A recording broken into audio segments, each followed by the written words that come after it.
وقت کی بات ہے، ایک خوبصورت سلطنت تھی جس کا نام نورستان۔ وہاں ایک نگدل بادشاہ رستم خان اپنی رعایا کے ساتھ محبت و دل سے پیش آتا تھا۔ اس کی ایک بیٹی تھی شہزادی نائلہ، جو اپنی خوبصورتی، ذہانت اور ہمدردی کے باعث پورے ملک میں مشہور تھی۔ شہزادی نائلہ کو مطالعہ، گھڑ سواری اور قدرت سے بے حد محبت تھی۔ وہ اکثر محل سے باہر جا کر جنگلوں اور ندیوں کے کنارے وقت گزارتی، مگر ایک دن ایسا واقعہ ہوا جس نے سب چھپ دل دیا۔ چڑیل کا جالا ایک شام، نائلہ اپنی خادمہ کے ساتھ قریبی جنگل میں گئی۔ اچانک آسمان پر بادل چھا گئے، ہوا سائیں سائیں کرنے لگی اور ایک عجیب سا سناٹا چھا گیا۔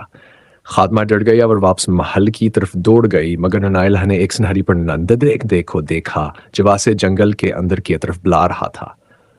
جیسے ہی وہ پرندے کے پیچھے بڑی، زمین پر دھواں چھا گیا اور ایک خوفناک حق ہا سنائی دیا۔ ہا ہا ہا، آخرکار تم میرے جال میں آ ہی گئے شہزادی نائلہ۔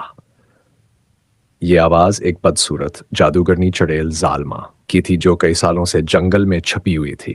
وہ حسد اور انتقام کی آگ میں جلتی تھی کیونکہ بادشاہ رستم خان نے اس کی جادوگری کو اپنی سلطنت سے نکال باہر کیا تھا۔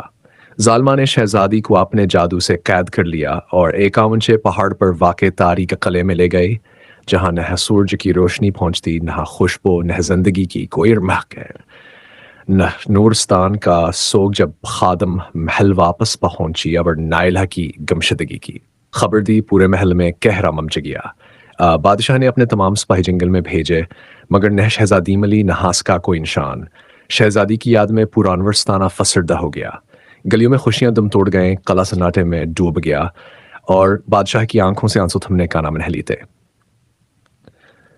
بہادر لڑکا عارفاسی سلطنت میں ایک نوجوان لڑکا تھا جس کا نام عارف تھا۔ وہ ایک غریب مگر نڈر لگ رہا تھا۔ جب آسن شہزادی کے اغوا کی خبر سنی تو واس کے دل میں ایک عزم جاگا، میں اسے ڈھونڈ کر واپس لاؤں گا۔ سب نے اس پر ہنسی اڑائی، مگر اس کی ماں نے دعا دی اور ایک پرانا تعویذ دیا جو اس کے والد کی نشانی تھا۔ عارف تنہا جنگل میں روانہ ہوا۔ کئی دنوں کی تلاش کے بعد ایک رات اسے وہی سنہری پرندہ نظر آیا۔ اس نے پرندے کا پیچھا کیا اور وہی دھواں، وہی چڑیل کی آواز، وہی گندھا